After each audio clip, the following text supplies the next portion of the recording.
Ay, para mahibaw-an na to og asa ang insakto, asa ang kulang, asa ang sayop.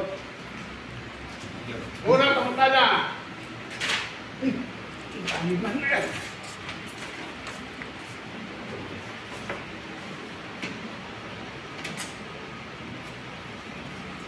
Birahon. Una pangutana. Uli na gano'n. Dili pa nag-iingon. Bisan Pablo. Bato pa si Pablo nga. Nag-iingon siya nga. Kaya may usalaman kapit pataliwala, no? Na mao si o berlalaban taliwala sa Dios o sa tao nga mao si Kristo. So, doon niya nag-support. Kung saan nag-support? Hindi lagi basa sa, nagbasa sila sa 1 Timoteo 5. Yun bitaw. Doon na lang usay pagpagtatag pataliwala o berlalaban between God and man. Between sa tao. Pero, ako tuwagot na sila yun, kumang natawon eh.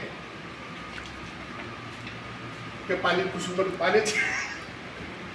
Ang pagkamanlalaban o tigpatiliwala ni Kristo kasya o buwa na ilain mo ang pagka-kunsaman. Ato nag-Ingleson. Kunsaman eh. Pagka-manulubos, no? Savior. Supay, digiputol ba nila, supay na nagyapon sa Ono Timothy 2:6 nga walain nga si Kristo nagid baoy tungod sa iyang pagka-Diyos ug taong matuod ang gihimo aron sa pagluwas sa mga katawhan sa kalibutan. Ihala niya ay nga galingon. Mo giisip niya siya, sa uwan ng mga pagtuo, si Kristo wala na dahil nga manlalaban. Dahil pa yung sa manlalaban niya, gibutang sa atong Biblia. Nga, mabasa gapon nato sa Biblia. No? Diha sa Juan 14. Juan 14:16. Paklaro diha nga si Kristo, nag-ampo siya sa wala pa pututusan, kadumdum mo katong bayaw na sa salagit, wala pa siyang bayaw, nag-ingon siya nga, mas makaayo kayo ninyo nga, ibilin ko ang usa, ang Espiritu Santo nga, isip usa ka manlalaban. So wala lain, yung manlalaban, usa ka sa ato sa manlalaban, kung dili si Kristo nga isip manluluwas, o ang Espiritu Santo isip manlalaban. Dahil doon na pa yung usa ka manlalaban. Dili lamang nga manlalaban sa pagkamanluwas kay si Kristo. O man si patiliwala between sa tao sa Diyos. Ano ang pruiba? Tungod sa pagpatiliwala ni San Pablo, ang iyang mga kauban sa bangka nga bagi nagharoon nga 276 ka mga tao, naluwas din tungod pinagi kaniya sumala sa gingon sa Biblia. Pabasa sa buhat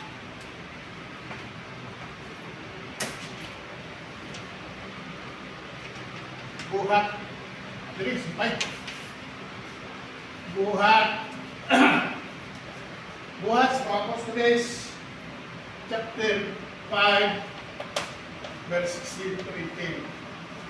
So muna sa mga igsoon nagdayon dire katong bitawng nagsubasto sila sa karagatan. Nagpatilawala sa ilasintan, pinagi sa mga pag-ampo ni San Pablo. Putong nagpakita sa iyo sa anghel. Ang anghel, ni igon siya, kinahanglan nga mga tubang ka, kamo, kang Emperador Caesar, o karon dihatag sa Dios sa luwasog. Luwasog mo kanang, tungod sa imo, giluwas ang tanan nga nagasakay sa sakayan pa ba ito, ang terso na sa ila, sakayan pa ito, no? Giluwas, tungod, pinagi ni San Pablo, isip, tigpataliwala. Isip, pinagi sa iyang mga pag-ampo, number 1. Ikaduha, si Propeta Elias, no? Sa dagtugon, kadumdumo. So, pero pining-reference sa ito gagamiton is reference din sa pagtugon, no? Si Propeta Elias tungod sa kabalaan, ang iyang mga kung ibaliton ang iyang mga pag-ampo, gidungog sa Dios, alang sa kahimtang sa mga tao. Si Elias, sa katao, nasama ka nato og ginaiya. Nag-ampo sa inito niya, dili unta mag-ulan. Kung wala mag-ulan, sunod sa tulo ka tuig ug tunga. Dunya, after sa to, nag-ampo na siya. Nga kung mahigo, maghatag og ulan, ug ang yuta naghatag og maayong abot kay ang sa to kay ang pangamuyo sa taong matarong or santos dagko og kahibuan at tubangan sa magbubuhat dinhi sa mabasa diha sa Santiago.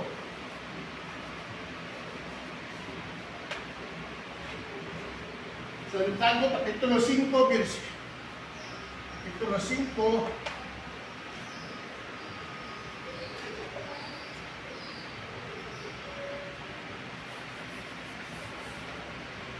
16 o 18.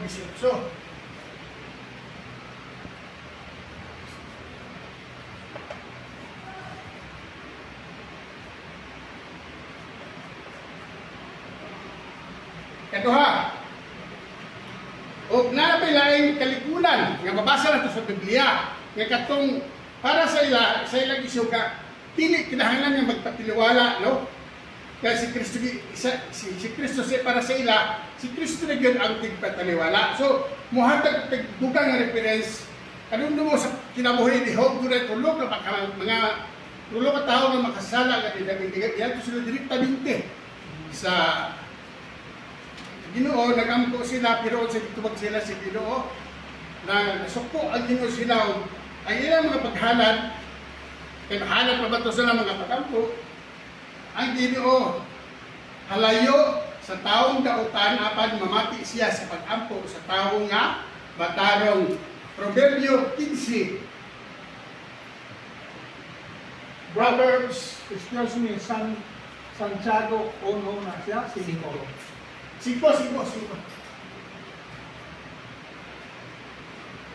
Proverbs chapter 15 verse 9 to taasan eh. Chapter 15 verses 9 to 29. Hindi, kinahanglan ko ni basahon ang 9 to 59 kaya makita dito kung ano sa gihimo sa Ginoo. Sunod,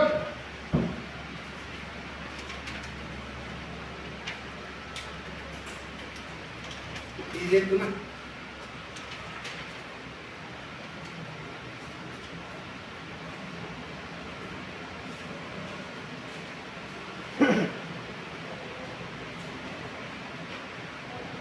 Napa isa, idungan na to ng sporting.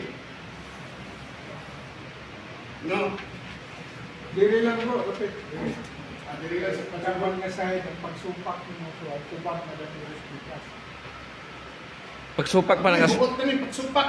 Ay, hindi. Alam na lang, no? Pababaw lang. Uno man siya. Uno man kapagsupak. Ang tinihingo na ni imong tubak. Oo, tubak kami dahil sa boss. Oh. O, napay isa ka, pawatunan ko nga mabasa sa Biblia. O, sa Pablo gihapon, ingon, nga kidahanan mag-ampo alang sa uban. Karon, ang matupad niya, mag-ampo kami sa Dios. Nga kamo magbuhat o kadili na kamo magbuhat o lautan. Kung dili, mao'y buhaton ninyo ang magabuhat niya dunggadon. Bawasan din sa 2 Corinto chapter 3, verse 2 Corinthians. So ako rin kwan sa imong buha, Muhammad ta alas 2:45. So ang nagsugod pa is alas 2:15. So alas 2:45 tamaman. 30 minutos lang. Yung mas mabitaw. So ang oras na to is alas 2:23. Para mabudget ang oras na. Ano ito sa ganun? Relax pa, relax. Ito lang yung support ako. Kagawang punta na.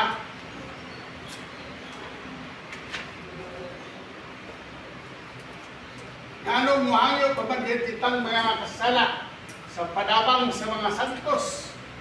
Oh? Ang Diyos makagawgahuman. Dili ba dito makahimo pagdiretso? sa mga pagampo nato sa Dios. So muna ang ilang pagsumpa. Dito no, nganong dili man tam kadritso mo ayo to batag sa mga santos. Matod pa diri sa tubag. Tinuod nga makahimo kita sa pagdiretso sa Dios. Ug makampo kita kaniya sa direktamente. Apan ang pangutana mo ni? Maigo ba kita ang mga merito? Kaya kita ako sa tagal sa Dios sa atong ipangayo. So, kasubuan din kini sa Dios, pagwala ta mo. Pagbuot din sa Ginoo, matod pa niya anya ang ingon sa kasulatan. Ang halad sa taong dautan mao'y dulungtanan. Akong ibalik ko pa na po. Ang halad sa taong dautan na mao'y dulungtanan sa Ginoo apan ang pagampo sa taong matulid mao'y iyang kalipay. Ang Ginoo halayo sa taong dautan apan dumati siya sa pagampo sa taong mataron. So mo to, no? Ang ikatulo, apita. Ikapilang dahil din ko. Apoyo ko ni ka. Pag di nga maarang niya, dagan ka diri. Pwede ra. Dito. Oh. Ay lang nagapila ng puti. Hindi naman mo pilit. Dagan na ka diri. Kaya paniribin pa, turok ko na. Ang tulong nga pangutan na, tinuod pa nga ang mga balaan makatabang ka na to sa buhay pa. Sa pa, buhay pa, no? Buhay pa. O kuban ka na to sa yuta. Karon, apan, hindi kamatay na dinila sila makatabang. Kaya naman, minatay naman giingon sa Biblia ang mga minatay, dili na maka-like sa Ginoo. Asa mabasa? Diyan sa Salmo 115, chapter 115, verse 17. So, muna itong tubag ng Exoon. Tinuon nga ang mga balaan, makatabang nga na to sa buhay pa sila o sa to pa, sa buhay pa sila, makatabang na sila. Apan, hindi kabatay nila, dili na. Ano tubag? Ang giingon sa Biblia nga, sa itong Turok na chok. iligid ng chok. Hangin kayo man. Salmo, ang ingon sa Biblia dili sa Salmo 115, verse 17. dito sa silpon sa tindahan. Ecclesiastes Atuan ito. Panikan mo na verse 9. gisuko kong pagaliwat kong 5 to sa silpon. 6. Kay para. Yan na. Dili na makaday, pauman ang lawas kay patay naman. Apan ang tao is consist Katong of ispan sa silpon natin. body and soul. Aras So lang sa sa pang tindahan. tao, lawas ug kalagman, namatay ang iyang lawas, pero ang kalag nagpabilin pa nga buhi. Babasa nato sa Salmo 30.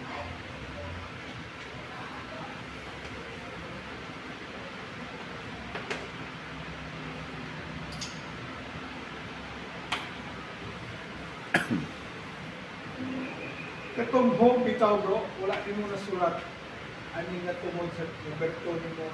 Hope po ito. Verse 8. Asa diri, wala mo nasulat. Andre, hope. Oh, dito. Sarakatek sa pagibin mo niya. Katong tulog ka. Bagaman ka sa sala. Okay, padayon. Nakwato.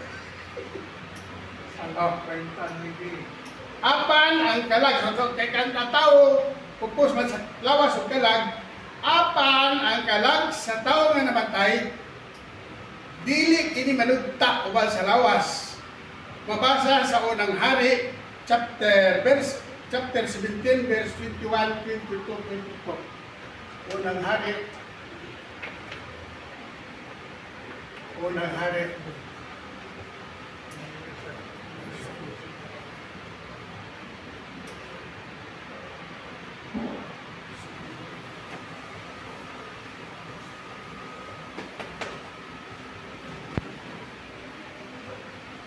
Verse 21 to 22. Mismo ang atong Ginoo mingon, ayaw kahadlok ang makapatay sa lawas, apan dili arang makapatay sa inyong kalag. Mateo, mabasa nato sa Mateo 10, versikulo 22. Ang kalag sa taong masantos, kuhaon sa Dios. Sa dawato na, matupa niya, matupa dito bet, sa dawato na sa Dios, ang akong kalangan, ilubong ang akong lawas.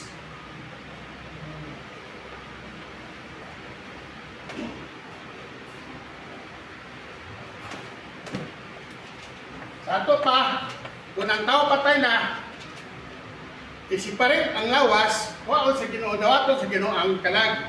So, mas klaro kayo na makadagot ka sa mga santos nga tuwa sa langit. Kaya gano'n doon naman sila sa Ginoo, kaya buhay ka sila. Kuban mo sila dito na. Kauban na sila.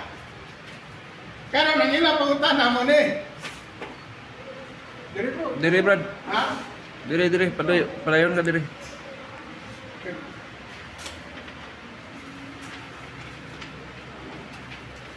O kuano lang ni akin nilang kilid mo kay murag kuan kisangin. Okay, Brad? Oh. Dili. Bigyan ko.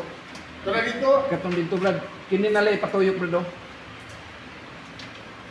Oh, may pat, mabot may hapon diri. kuan namang gyapon mo dili tra gyapon ka kuan. Diri na bro. Ha? Di nakapilit simento, Brad. Na, pina dia. Ana abay mabasa. Ilan? Nasa na po nila sa Biblia. Diri lang ibutan ang teksto mo. Oh. So, Ana abay mabasa sa Biblia nga ang pagdawat sa mga santos o pagtuo kanila gidasig. So gidasig. Ako na nila. Siyo. No? Ang atong tubag, anaa kayo kay si Jesus mismo mingon. Ang mudawat sa sinugo sa Dios tungod sa iyang pagkasinugo, gantihan usab sa ganti na panadadawat sa sinugo. Ang ukang mudawat sa mayong tao tungod sa iyang pagkamayong tao, gantihan usab sa ganti nga madawat sa maayong tao.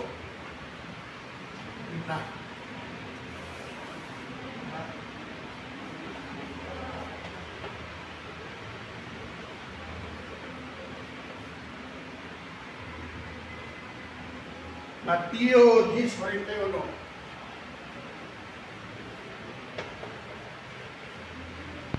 Unya, berita.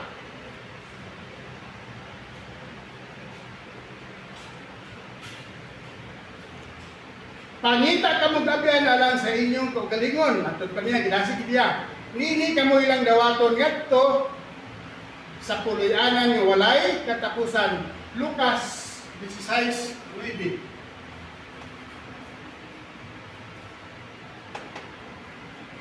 So siya mismo ginasig do sa sulat ni San Lucas. Sulat ni San Lucas. Nya, ang sunod na ay napaisa. Nagpasalamat ako sa akong Ginoong Dios tungod kay pagkahidungan ko man Diyon ang imong kamahigugbaon o kamasaligon sa atong Ginoong Hesus sa tanan nga mga balaan o mga santos. Sulat ni San Pablo kang Pilimon.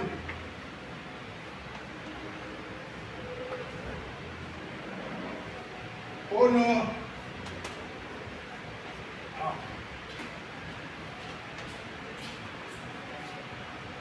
Wala pa? Paspa. Basta? 43 napay kuan. 45 man. So, napay murag 7 minutos. At ito. Mahuman pa ba yun? Hindi pa ni.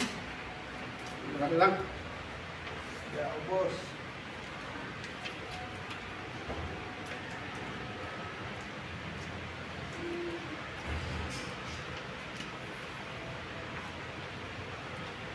Gwapo ni kay pangandaman ko ba? Dugay na ning sinulat, Brad, do bagol ni. Kagabi. Murag Kung tayo magsulat doon ba kayo? nasa seminar nga brainstorming ba? Sa gabi pa nimo ni gibuhat? Oh, babasa, number 5, may babasa ba sa Biblia nga ang santos ipasidungan o dili ka kining buhata makaaop sa atong pagsimba ni Kristo. Kaya ipabasa ka din sa Biblia. No? Ang malikon, may babasa ba sa Biblia nga ang mga santos ipasidungan o dili ba ka kining buhata makapaaop sa atong pagsimba ni Kristo. At tubag, at doon ay kita ibabasa nga usa ka santos nga gisimba. Dili na, no? Kung nato tanawon, Yaman niya po mo. Dili na po. Yana lang, yana. Kaya madlisi lang ito nga, madlisi. Tangilag number 5.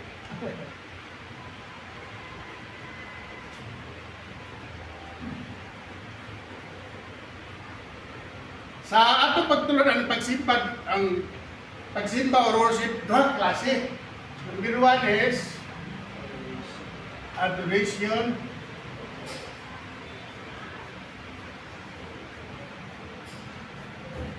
Sunod, Ganun.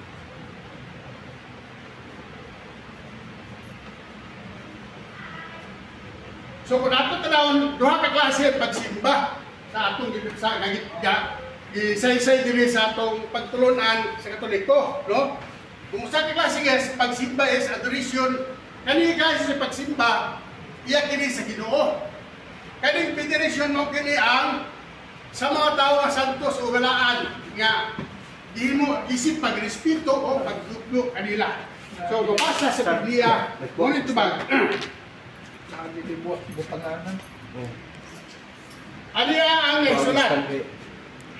Si Hari ng Nabucodonosor naghapa o misimba kang Daniel.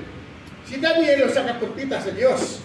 O nagsugo nga siya halaran nila sa usa ka halad nga maamyong o mahamot. Ang hari mitubag kang Daniel og nigon sa pagkamatuod ang imong Dios, Dios namo, ang Dios sa mga Dios o Ginoo sa mga hari.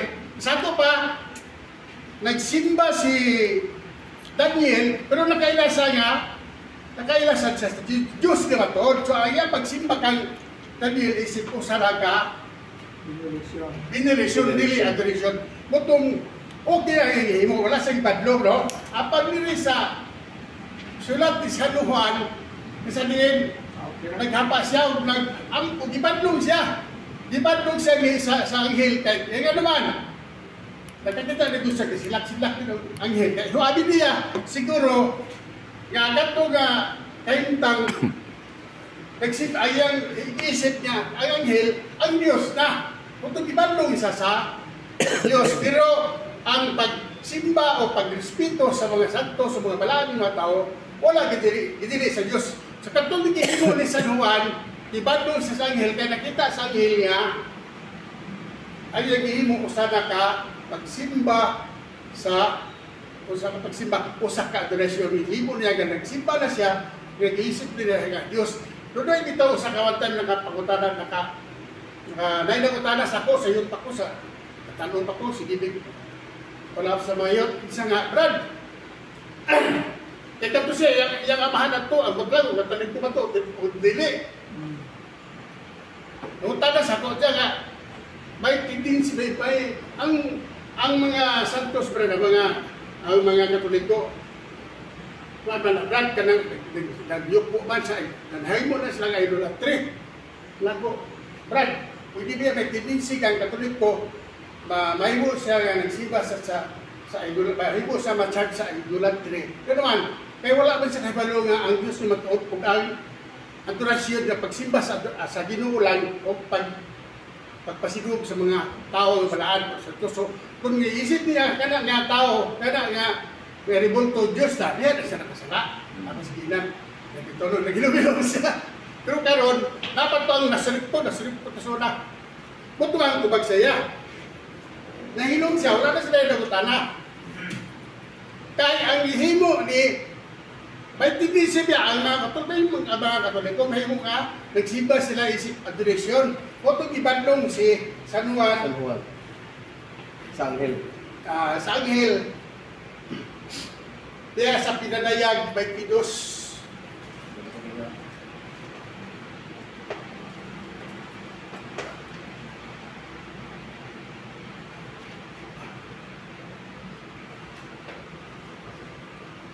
22, 8 hanggang sa 9. So, gibadong siya sa anghel. Ang anghel ba usab isimba niya ingon nga Dios, muna, ang anghel mausap isimba niya ingon nga Dios, simba man kud kadto nga adorasyon ang gitugyan ni San Juan kaniya. Tungod sa tumang kasilaw nagtuo si Juan nga ang anghel mao ng Dios. Apan kun yukbo lang aron sa pagtahod wala pinigidili. So wala sa mga ison. Og si Saul miyukbo kang Samuel. Si Saul, si Hari David ang sulit. Si Saul pamanto siya. So, niyog po siya kang Samuel. Pero, no, si kay Samuel gabalaan. Mabasa na sa 2 Hari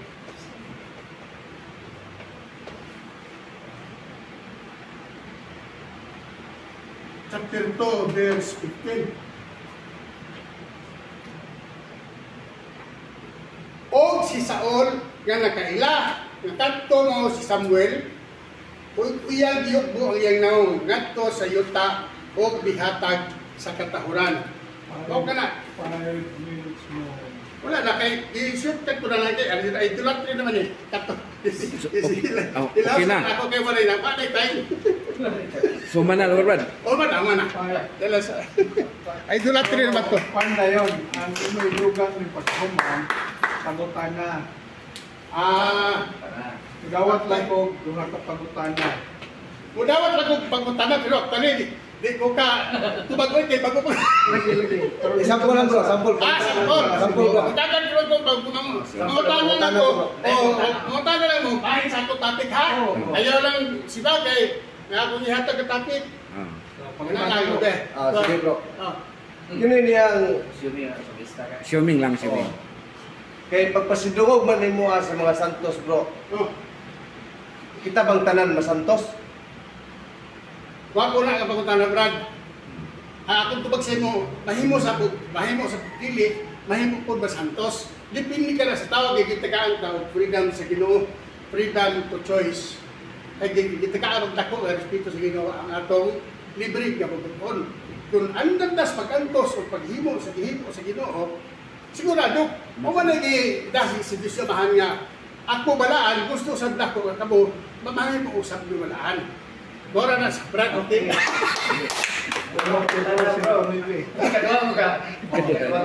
Pero dinili ka nung sa sala. Sige, Brad, wag pumunta na. Ano mong pasinumog mo sa mga santos? Kung diretso na lang dahil sa Ginoo, na ang Ginoo kayo, kung gisilong patang, ako bikon patang, ako kaya ka sa santos. Ano mo, agi pa mo mga santos? Wala naman si Brad, ganyan pa. Wag na. Adan. Ano dia? Ay, wala nakaw to ka, bigawas ka. Ang tubag ana. Kasi yun na doon, Dili sa pumunta na. Nasa hobang kapag anak. Si Hopod, o katupod ang kadumdum ka Brad, nag-ampo si Kristo. Juan 17 siya. Kaya pinaagi kanila, ako gipasulugan. Kung niday mo ang kaambong sa iyang bata, na mo nagamahan, nga malipay kayo. Hindi mo niday. Kasi yun na to, Brad, kaya dagang mag-Kristo din ba? O kailangan ko tama ang mga igso. At marami pag iba.